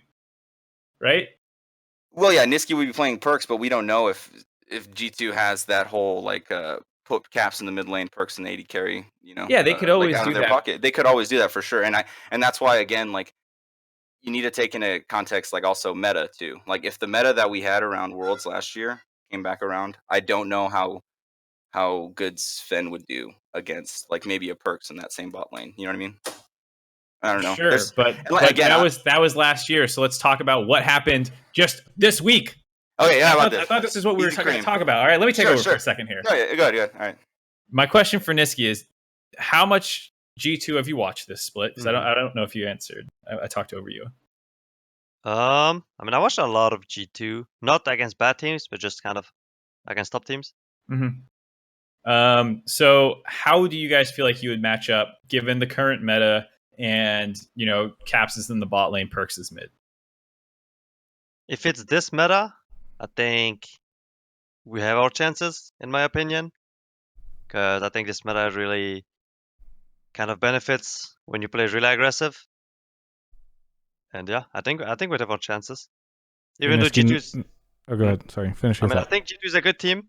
But like, when I saw them play against Fnatic, they just picked 3 scaling lanes and then Fnatic just did nothing, or like they made one mistake and the game was just over. I mean, that's my take. And Nisqy, you're absolutely right. Yeah. Then, okay, you're about to go out against G2 on stage at MSI, and you expected to be playing against Perks, but then the music and the arena starts playing. Oh my God! And you see instead of Perks sitting down in the middle seat, Caps walks over. He sits down in the middle seat. You just get up and walk away from your computer at that point in time? Is that... I think if that happens, I'll tell Blauer to go mid and I would go jungle, and then, you know, it's a 1-for-1. I can play Gragas as good as him. Gotcha. True. That's funny, yeah. That's good. I think that Cloud9's an incredible team. I'm really happy that they won this past year.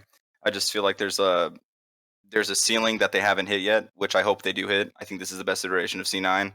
I had no problems with getting rid of Sneaky in order to get someone who was a bit more like lane focused and stuff like that. Yeah, it's a meme, I know, but I don't know. Y'all having a better idea about all of this than I do. I mean, G2 is good, I think, right now. Yeah, like they're absolutely 100%. No, they're phenomenal. Yeah, and I think I'm sorry. Oh, I think it is easier for them to be better as well, to like improve, to have better understanding of matchups, to have a better, I don't know, they just have a better solo queue environment. So I think it would make sense if that's what you're thinking about too, that like we're just worse because of the conditions and just like our teams being just shit, or no competition, right? or Yeah.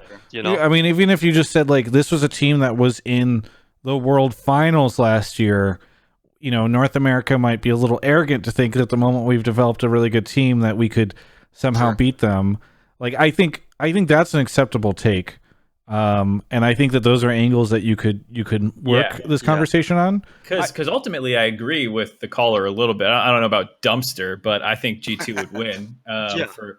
But I think it's hard to know because some of these other points, like Nisqy was saying, like if you gave them a month in the same environment, like for international competition, you might get for Worlds or something. Like how much can C9 catch up? If you just stuck them in a match right now, I would probably expect G2 to be better. I feel like the top 3 teams in EU are significantly better than the top 3 teams in NA, and even the 4th team.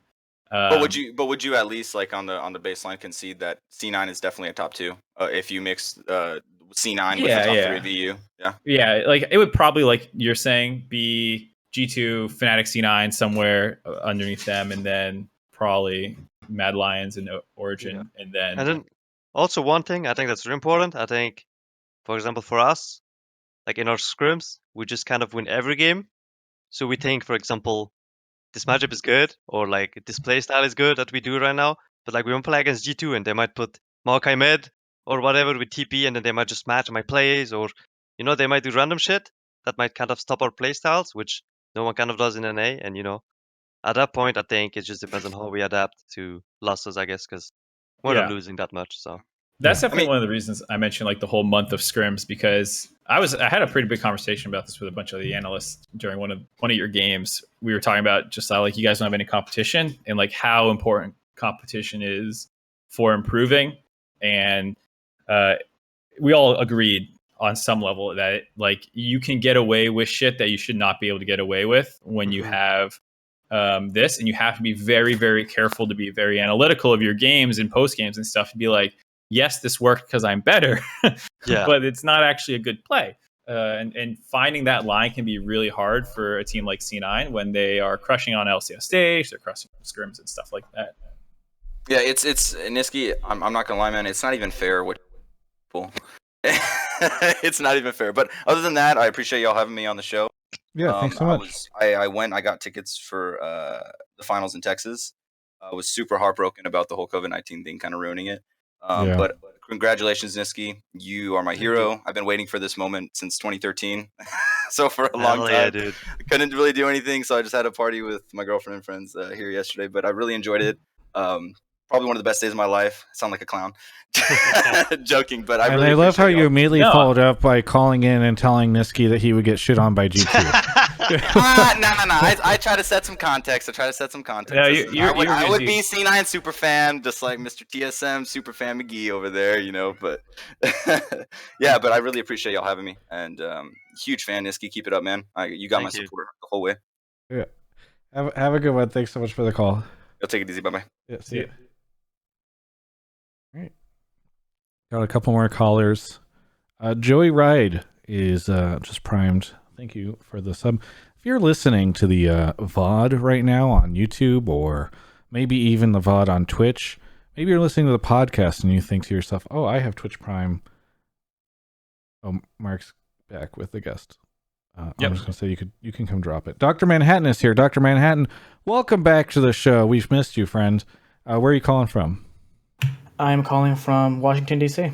Washington, D.C. Well, what do you want to talk about on the show? What I want to talk about is what I think was the big highlight of the LEC and pretty much LCS playoffs is that the fact that they have integrated the losers brackets, and how in the future we need to, for international tournaments, I think that it's very important that we have losers brackets for international tournaments for competitive integrity, because we see this for the past weekend. What would this? I'm trying to think. Is there a way to know what this would have looked like if we didn't have the losers bracket? Yeah. So the most important one we would have seen is that G2 would have gotten eliminated, and after losing to Mad, to my knowledge, right? Yeah, I mean, they would have lost got to- eliminated. But they would not play the same weight, though. I think. You think they would have played more? I mean, I think if you lose the best of serious? 5s and then you're gone, I think you try out for your life, you know. But if you can have another chance, then you're like taking it easy in a way. I think at least. It's hard to get that thought out of the back of your mind, and like I want to say, you know, like some of those games versus Mad Lions were kind of trolling with like some of the shit Caps was doing, but at the same time, like their finals also had some pretty crazy ass games too, with like the TPs going all over the place during the lane swap and like some of that stuff. So I ultimately agree that like you can't get rid of those thoughts in your head where you're like, on the one hand, it's gonna be really embarrassing if we lose to Mad Lions, but we're also not out. And then FlyQuest would not have made it to the finals either, right? Because they would have been eliminated by. It depends how, because you C9 would have had draw for potential reseeding, because you reseed, because like right now the C9 and EG would have had buys into the second round, and FlyQuest as the third seed would have played 100 Golden Guardians right G, away. yeah. In TSM would have played 100 Thieves. And then actually no, wait, 100 Thieves was the fourth seed. So 100 Thieves would have played TSM right away. Or excuse me, FlyQuest would have played TSM right away. 100 Thieves would have played Golden Guardians. It would have shaken out a little different. And depending on how good FlyQuest was playing, and if they played EG, they might have still made finals. It's hard to. I don't know. It's too fucking hard. Because they lost to EG earlier, and then they beat them in the second chance, right? Yeah, but they wouldn't have played them in the first phase, and so it's hard to know would they have. Yeah, it's kind of impossible low. to know what would have happened. Okay. Either way, to the caller's point, Nisqy, how do you feel about the double elimination bracket since this is the first time we've had it? Did you feel annoyed you had to win extra series? Yeah, that's what I was going to ask. Like, Nisqy, would you also have been annoyed if you don't get a second chance even though everybody else gets a second chance? Was that annoying to you? I mean, I think it's a good system when you're a worse team, because it allows you kind of to, for example, if you're EG and you play us, or like, I mean, it actually happened where like they played us and then they had a loose bracket, right? Where like they could literally just kind of YOLO 5 games or like 3 games, or like just play full aggressive, do whatever you want, kind of just coin flip every game, and then just hope it works. And if it doesn't, then just play normal against the other team. If a team is as dominant as us, for example. But I think for us, it really didn't matter because I mean we knew we'd win. So at the end, I didn't really see any difference. But I feel like if the split is closer, I probably like it that I have a second chance, I guess. Where like if we play TL and then if they lose or if we lose, then we can still make finals, which is really nice, you know. So I think it's nice at least. It's also more games, I think. So it's always. What about do you wish that you guys as the top team should have had I think it was called extended series. Do you remember? No, we have 1-0 usually. Before I think you had like you were 1-0 up if you were just still in the winner bracket or something like Dota that. does that. Or Dota, or I don't know. But I think that's fair because if we win all our games from like the winners bracket, then we should have an advantage. Yeah. And like the advantage of seeing other teams play is not really big enough of an advantage, I think, at least. Because you still have to prep overnight. Like, yeah, they had to play on Saturday, but you didn't know. For example, we prepared EG, I think, more than FlyQuest, to be fair. And then we play FlyQuest, and it's like, okay, even though we prepared them, it's like we need to change our champion pool or like this or this, you know? So. Yeah. I remember in extended series, it was like a format that MLG had where if you were in the winners bracket and you lost, it like reset the series again or something like that. It was really interesting. There's two kinds of ones. Usually it's either a bracket reset, which is pretty crazy with how long it is. And there's a couple ways to do a bracket reset. So like you can technically do like a best of 3 grand finals that might bracket reset, because then if C9 wins and so it's like C9 doesn't need a bracket reset. So you're treating it like a series of best of. So C9 only needs to win 1 bracket, and then the other team would need to win 2 or something like that. Some people do it like that. Some people do it just a regular bracket reset. Some people do it like we're talking with a game already seeded in front, so you don't have to do any bracket resets. you could do a best of 7 with 1 game seeded. So you guys need to win 3 and they need to win 4, stuff like that. Would you have liked that, Nisqy? Would you have to be honest, I think a best of 7 is pretty cool, I think, because it's kind of like, we're just 1-0 up, I think, right, at that point? Because if we win only 3 games, then I don't know how it works, but I think at least we should have like an advantage, because I think not playing games is not really an advantage, because like Flag West, for example, if they kept smashing everyone, then they have like a momentum where like they're just smashing everyone, and they have the momentum of like playing games and playing against us as after in finals, where like we didn't play a game during a week, so yeah. I think I kind of side with you a little bit. I think I prefer having losers bracket over no losers bracket. I did enjoy it. It was a little sad that you guys were so fucking good that it kind of made it feel a little pointless. So it might not be the best like immediate split to kind of judge the success of the format, but I also do agree that I think a team should have a slightly bigger advantage in that. Should this be included in international events? Because I worry that for Worlds it just becomes like a giant fucking clusterfuck. No, I don't think so. Yeah, I don't think it should be happening international, because it's really how come? different than. Because like I don't know, it's like the teams are already good. Like the teams should be good that are there. But in playoffs you have 6 teams that maybe like 4 of them are bad and then 2 of them are just good. So they will meet in the finals no matter what. But like I don't know if it makes sense. I think it's weird because the Worlds is always not like the point of Worlds is not like this big prize pool where I feel like the difference between what second and third gets is this monumental thing, and so I really care about who gets second and third, or like third and fourth, or like this kind of thing that a double elimination bracket does. It's more about just like who's the best team this year, and so it doesn't really matter what the bracket is for the most part when you're just trying to find the best team, unless it's super, super, super close and matchups matter a little bit. But for the most part, that's not how League goes. Usually one of the teams is hella dominant and they just shit on everyone come Worlds. So like I think Worlds is a fine tournament for finding that. But part of me does want to know like who was the second best team this split, Was it, actually G2, or was it just that the blah blah blah, or was it, like in previous years? I mean, Worlds has had a lot of stompy finals. Right. Well, that's what I'm saying is like, is KT and IG, like that's one that chat's pointing out. That was a really famous one where it's just like, oh God, that was the closest series IG played and it happened in quarters. Is KT actually the second best team or what? There's another one that I think that's kind of on the same vein of that. And that's, I think, part of the reason Samsung in 2016 made it to finals is because they didn't have rocks in their bracket. Who knows what could have happened if they, gone to losers, or they were on the same side of the bracket where the bracket draw matters more than, it just has too much weight on it. You know what I mean? Where you can dodge an opponent. Yeah. I mean, like I said, the argument against that kind of stuff is like, well, the point of Worlds is not to figure this out. It's to figure out who's the best team. And the tournament does that currently. But it does feel kind of bad not to, that draw does matter this much, it feels like.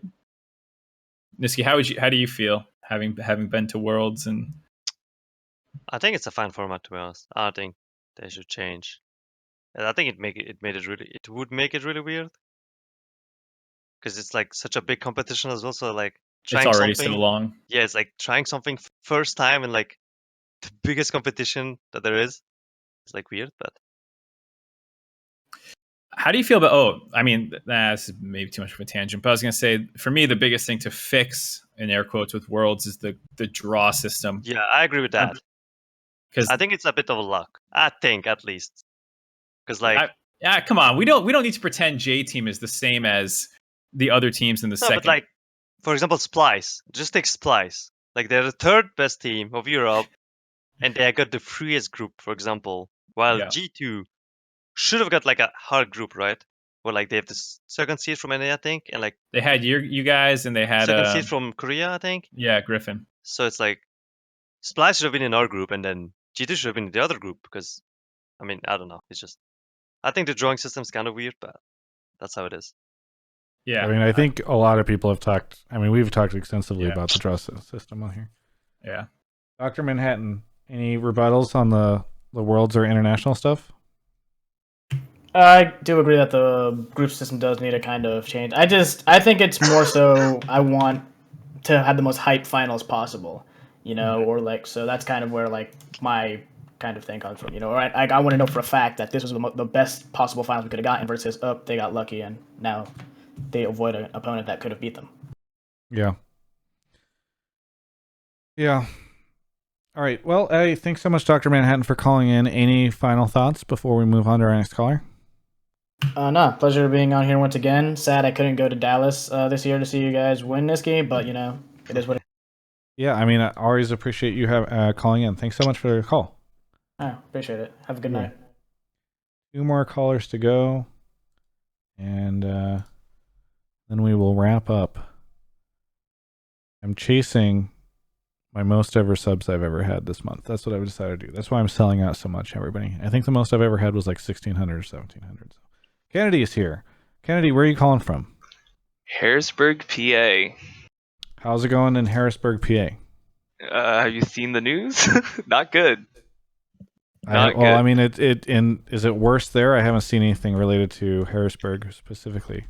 There was a protest today downtown to open up. I'm looking at this right now. Yeah, I did see these images. Cringe. I didn't realize it was there. How cringe. Did you attend the protest? Did you feel strongly about this? Absolutely. I hope you wore a mask if you did. Did you protest the protesters? I stayed my ass inside. I don't like to do all that. It's actually crazy. Good call. Well, what do you want to talk about on the show? My take was that Nisqy has become the player everyone wanted Bjergsen to become, and he's actually surpassed that. And my reasonings are he enables his team with the help of Blabber. There's a little asterisk right there. He's more consistent since like the past 2 years. He has better adaptation skills with meta champs. And I don't know, this is kind of like iffy, but he's a flashier player than Bjergsen, and he can actually carry. And lastly, he just has a better haircut. So I will not have it for long though. When are you growing out your beard? It's the perfect time. No, that's not happening. This episode is so fully demonstrating why I love doing this show, because you just get no other show this week. There's gonna be all these other shows out there, right? And they're gonna be like, man, FlyQuest sucks, and and like there's conversations you don't get anywhere else than on the show. So that's why we're the superior one.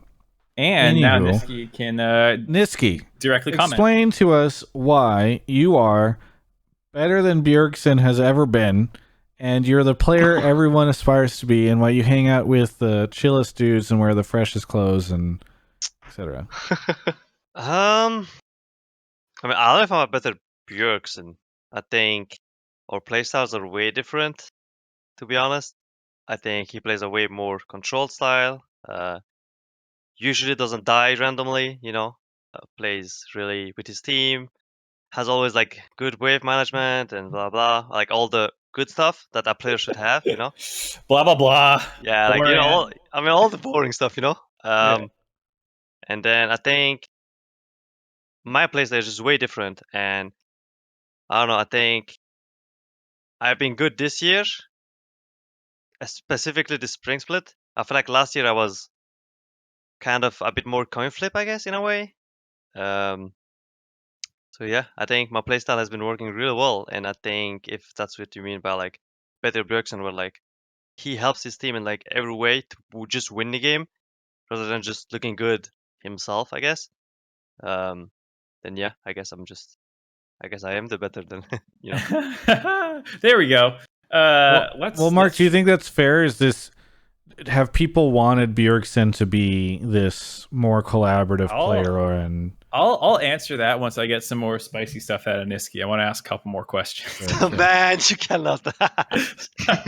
Okay, so have him come back. He did us a favor by coming on. You've played a couple splits now in North America, and some of them pretty far apart. I mean, like your big moment in North America that like when people were like, oh shit, Nisqy's actually like pretty good, was the Lucian game that you played on Envy a couple of years ago. And it was against Bjergsen, and you kind of fucked him up. So, like, you can compare yourself against him pretty well, given that you had last split as well, and you've played against him for a long time now. So how do you feel,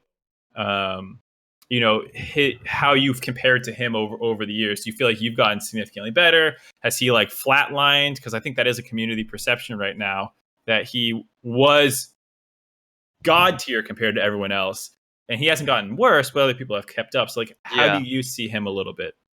I mean, I think one thing that for me has been really weird, or like, I guess like I wondered a lot, is like when I was in Envy, for example, I think he was way better than me. I think that's just a fact. I was just really bad at it, and he was really good.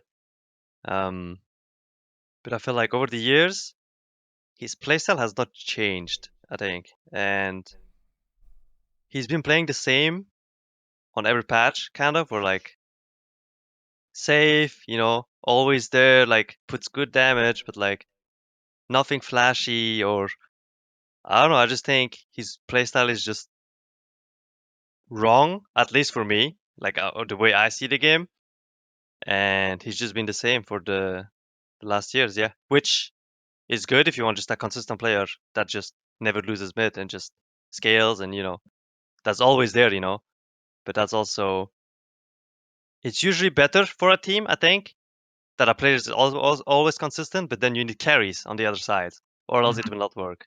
And I think with TSM, that's the big issue, where like he's always consistent, but he never like 1v9s, because that's not what he's supposed to do, Yeah. I know what you're saying. Like, I mean, he does have pop-up games. Don't get me wrong, because he's still an insane player, but it doesn't happen like in a series. It would probably happen with like one game of like maybe 3 best of 5 or something, but he's always consistent, which helps them a lot, I think. So yeah. I mean, he had a lot of Sindri games to split and stuff like that where he absolutely shit on people. Like every team he gets Sindri, it's like he 1v9s. Like everyone knows it. Yeah, but to your point, there's like he's not the type of player to take Zoe, run like what we were saying before, run top, blow his flash to try and land a bubble, to try and get a kill, to then try and hopefully be able to take turret. Yeah, because it's way risky, but it's also rewarding. But also you look really stupid if it doesn't work, Which, which makes sense if he doesn't want to do it, I think. Yeah. It's it's just playstyle difference. I think that's pretty much it. Like for example, even Jensen, I think. I think the good thing about Jensen, for example, like last split when he plays LeBlanc, or like the melees, I don't know what melees he played, but like if he plays aggressive champions, then he plays really risky, He plays kind of coin flippy, which makes it good. And when he plays Orianna, he's just consistent on it. So I think that's the difference kind of between these two, and I think that's why Jensen has been the best last years. So yeah, I think to answer Travis's question a little bit, I think what fans miss from Bjergsen is like, I don't think his play style was different back when he was hard shitting on kids. I think people were worse. And so like in lane, he would just kill people for not being able to control their waves correctly. I remember just him freezing on us and just being like, oh, fuck, what do we do? Oh, and it was like the game wasn't as developed, and people. When you were on Curse, you mean? Or yeah, when I was working on Curse and Team Liquid, like he was so much like the first split he showed up, he like solo killed every single mid. I'm pretty sure he had one solo kill on every single mid, and he had just a ton over the course of that split. And I don't think he was doing anything more aggressive than he was doing now. I think people have just kind of leveled up to him a little bit more, but people want to see what they saw in those years again. But to Nisqy's point, you can't really clap kids like that anymore unless you're going for the crazy play and like hard forcing them to make an error. Like if you're trading down till you're both at 200 health, like someone's gonna die, and like I don't think he wants to play that way. Yeah, I mean, I think I want to give credit where like I think he's the player that forces me to think way more. Yeah, like what I should do, what I should ward, because he calls for like good ganks. He usually doesn't die to any gank. He doesn't make any mistakes.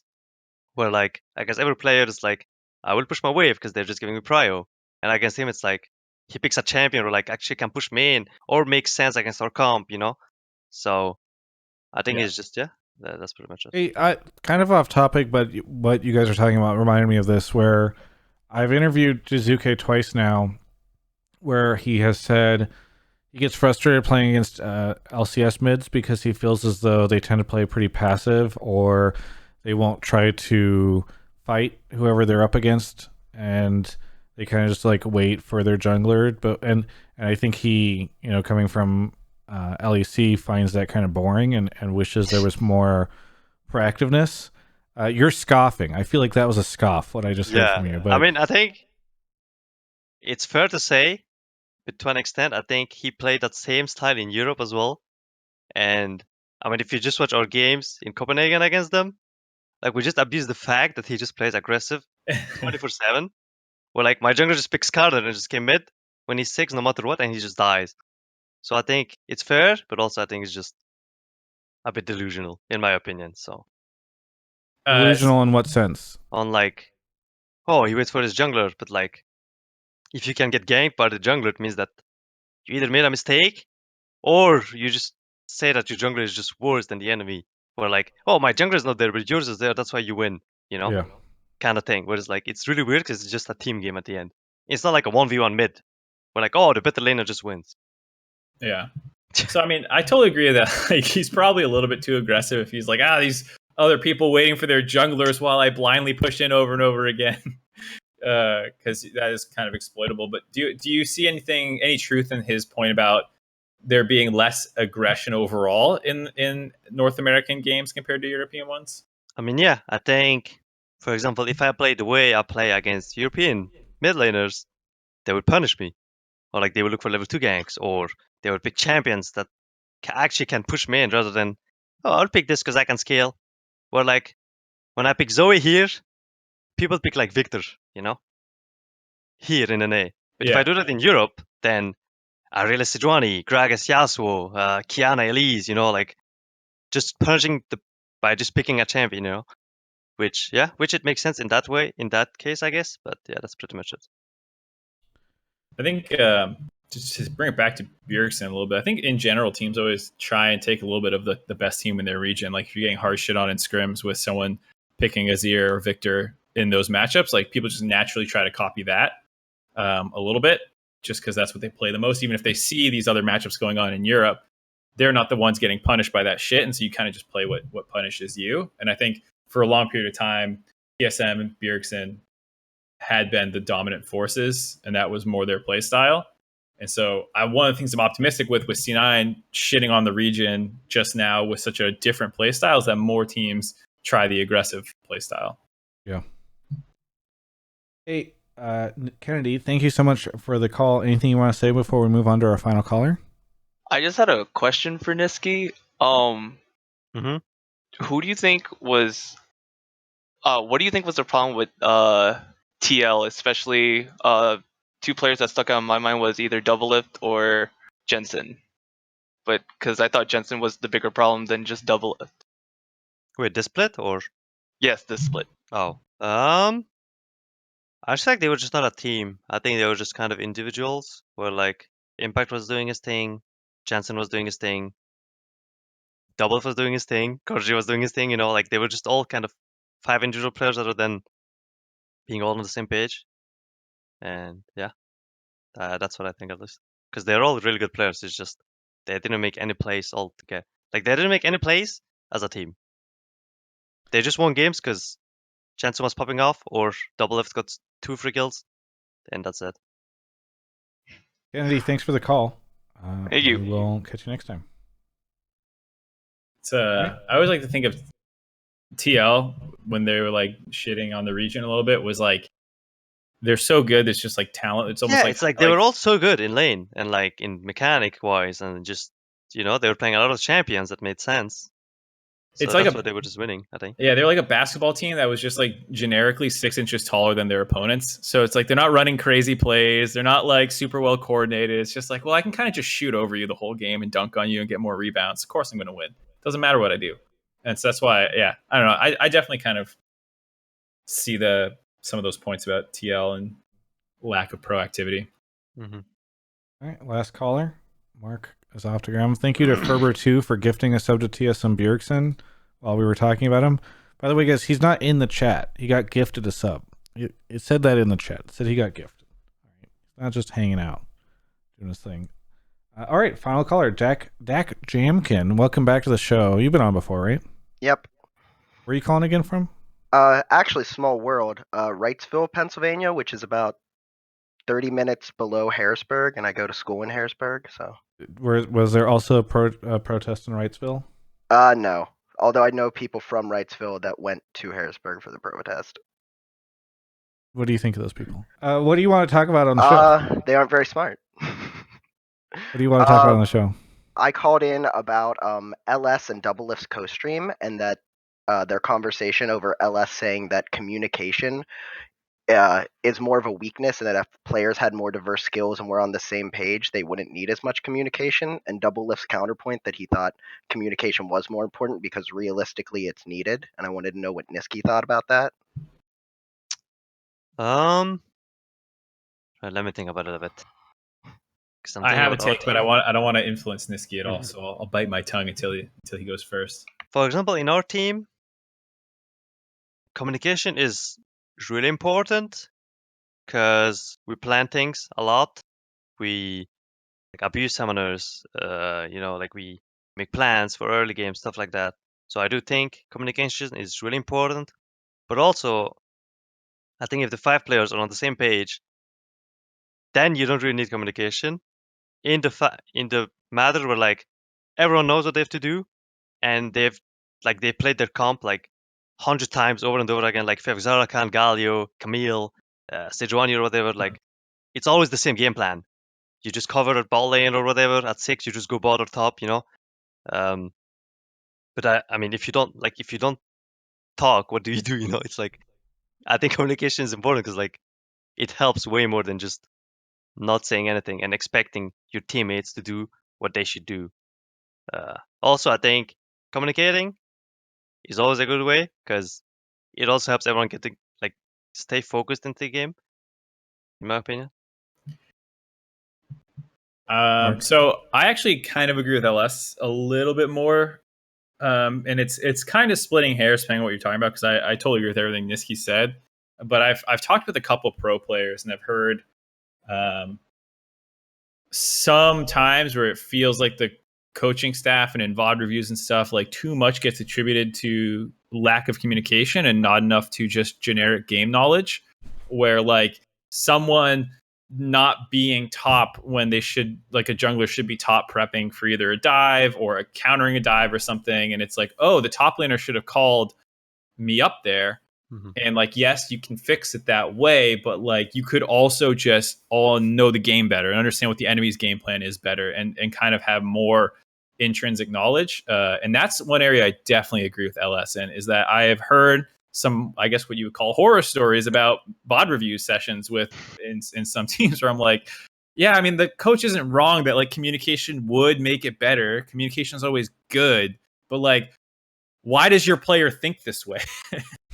Or when the two players are arguing, like what Nisqy's saying, and the coach is trying to resolve it, if the answer is just communicate better, I feel like you're not really digging into the player's thought process for why they think they're right and why they aren't right. Someone was right there, and you should solve that more than talking better. And so that's one where I know even when I coached, I was probably guilty of this a little bit, and it's something that towards the later portions of my coaching career, I was a little bit I mean, yeah, in a nice fantasy world, we all communicate perfectly, but you see some of these replays from some of the best teams in the world, and you get the mic checks on it, and they're not saying anything groundbreaking. They're not predicting the future. Faker's I'm going, and that's all he says. And the team sees the play he sees, and then they fucking kill everyone. It's not in 3 seconds I shall place my ball right in this spot, and then I shall press R, and Yeah, I mean, I do agree with VOD reviews. I think it's really important that you don't claim communication, because it happened before where I remember, I mean, just an example where a scrim, I remember I was playing Lucian mid, and my team was Jarvan, and then Blabber told me, okay, Jarvan start red, and we'll either gank mid level 2 or go to his blue. And I was like, okay. And then I get ganked, I die, and the game is just over, because I mean, you die level 2 as Lucian, game is just over. Yeah. And then I remember Blabber in the review was kind of triggered. They were it's how can you die? I told you. And I'm wait, did I hear you say that? And he's yes. And I'm oh, I didn't hear it. And it's that's communication issue. Communication issue. But yeah, you don't learn anything from it. So it doesn't help. It won't help you next time, Where I just have to be focused from the beginning. And yeah, listen better. It's Yeah, just, like just the learning listen point to there. better, or like if you see someone on a ward and like your jungler doesn't say it, and like in review you come back and you're like, oh, you saw him, but you didn't tell me that he was there. It's like you have a minimap, just watch it, you know, Yeah. rather than expecting people to just do your job, kind of. Yeah. Yeah. So it's one of those ones where there's some nuance to it, but I have heard some stuff that makes me think there's probably a little bit too much emphasis on who said what in scrims than instead of, well, what else happened and why did you guys do this thing? Does that answer your question, Dak Jamkin? Yeah, it did. I thought it would be interesting to see Nisqy's take, since I think Cloud9 seems to be really good at communication and balancing that all out compared to some other teams that Yeah, I mean, I do failed. think, or for example, when I was in other teams, or like when I hear other teams like comms or whatever, I do feel like our communication is pretty good because it's like just clear. Where like other teams, it's like, yo, I will have push on this wave, or yo, I just missed a minion. Fuck, man, I should have done this. You know, like all this useless stuff. We were cutting it out here because it's like, I don't care if you fucking missed a CS. I don't care if you're gonna die. You know, it's like just play your game and don't bother anyone else. You know. Yeah. That's true too. Sometimes you just need people to stop talking. Yeah, or like when people panic and like they say random shit, you know. Hey, thanks so much, Dak Jamkin. Any shout outs or anything you want to say before we close out the show? Yeah. Supplementary hot take. TSM's problem isn't their players, it's their organizational culture. That's what I saw fan. I saw that thread on the TSM subreddit. Was it? That's a dead body take right there. I don't know. I seem like a lot of TSM's fans don't want to. They blame the players, so maybe it is a cold take, but deserves more recognition, at least on Reddit. Cold take. The TSM's problems are multiple and probably not on the end of any one part of the organization. Perhaps the players could be playing better. That's what you meant. Coach. To say. Yeah. Sorry. I mean Reggie. It's Reggie's fault. Totally. Anyway, thanks so much, Dak. Have a good one. You too. Yeah. All right. And that is the show. Mark, any shout outs, plugs? No. Nisqy, anything you want to... Are you going to be streaming more during the break? Anything you want to promote? I am playing Valorant tomorrow, probably, and I am streaming it. Nice. And also, I love Puma, I love Red Bull, and yeah. And Microsoft. What's your Twitch TV handle? It's just Nisqy with 2 Ys. With 2 Ys. Everybody go follow Nisqy with 2 Ys. Was Nisqy with 1 Y taken? Yes. They can't get you it? I hate Twitch. Joke, I don't hate Twitch. I like Twitch. But... that was a close one. And BMW. BMW. Joke. Okay, yeah, I thought you were going to say that you hated Jack. Isn't it his job to secure you these? I don't think it's Jack's job. I think it's probably someone. It's not like Jack is gonna call, yo, Nisqy, what's his thing? You know? What? I'd be like, how active is that fucking account? I bet he's not as active as. I don't think so, but I want to give a big shout out to BMW and Secret Lab because Nisqy might not like them, but I do. What? So shout out to them as well because I love BMW and Secret Lab and AT&T and HyperX. Okay. All right, did I miss anyone? No, okay, I'm good. Also, for me, so I guess I can announce this because it looks like it's going to happen. Broden and myself have officially put together, and we need 2 more RSVPs, but it should be happening. A Travis Gafford Industries Valorant show match featuring right now our confirmed guests are Quarter Jade, Masayoshi, Chocobars, Skara, Voyboy, Peter Park TV, X Smithy, and Foosley. You know, there's a lot of people. Nisqy, you can be a ringer. There's a lot of people. There's a lot of people out there. We've already put requests out to multiple. Mm-hmm. There's a lot of these fucking tournaments out there who are like, let's get all the best players. Let's get these CS:GO players that got VAC banned 5 years ago. And like, no, that's not what we're gonna do. We're gonna give you real life people. All right, let's put it this way. Hang on, let me find this message from Voyboy. Okay. I DM'd Voyboy and I said, hey, do you want to be on this? This was today. And he said, hopefully he doesn't mind me saying this. He said, yo T, who else is playing I'm Pretty Noob? And I said, everybody, and he said, oh, Scar is playing? Okay, I'm in then. I've seen his pop-offs. I think I can hold him down. So I think it's gonna. All I'm saying, it should be pretty fun. Myself, Broden, and Launders, who's a CS:GO caster, used to work with us at Yahoo. He's a great guy. You might have seen I did a stream with him and some content before on Valorant. We're gonna be commentating. I don't know how much Broden and I are gonna be commentating for his Launders, but it should be pretty fun. We've got a friend of mine who does League of Legends observing is gonna try to for the first time ever doing some in-game observing of the Valorant stream. So that's this Thursday at 6 p.m. Pacific. It'll be on the stream, but also everybody else is allowed to stream. So if they want to stream, you can go check out their streams too. We're just doing it for fun. There's no big prize pool or anything like that. So this Thursday, 6 p.m. Pacific, please tune in because I want to try to do some fun stuff content-wise during the League of Legends break. So do that. And maybe if people like this, we'll do it again the following week with Nisqy. And hell yeah, it would be very fun if we did a show match of like Cloud9 versus Team Liquid or something. Like I think there's a lot of fun here just to do really stupid show matches. All the pros are playing as well, I think. Yes, so. Yeah. So I'm going to try to put together some fun stuff. So Portillo says, if I don't have an invite, Portillo, just so you know, your name is on this list, but not because we're only inviting 10 people and you didn't make the 10-person cut. I'm sorry, Portillo. But maybe we'll get you in later, or if there's an issue. So stay tuned for that. Thanks so much to kind of thanks to Mark. He finally sent me the invoice. Thanks so much to Nisqy. I know you just won yesterday, and it's really cool that you decided to come on. Thanks so for coming you. on. No, it's all good. Always happy to be here. So what do everyone else? Yeah. Well, like when's like your off season start up? How much time off do you have? I have no idea. I'm waiting for Riot, so I might play MSI in 5 days, if for all I know. Don't think that's happening. I think they said the date, right? Which is did they? Yeah, I think it's May 2015 or May 15th. I want to say maybe. Yeah, it's. I know we started in around 4 weeks, but it's just what's in between? Is it nothing? Oh, May 16th is when we start. So I don't know when you start doing scrims, but Summer Split starts May 16th. So, okay.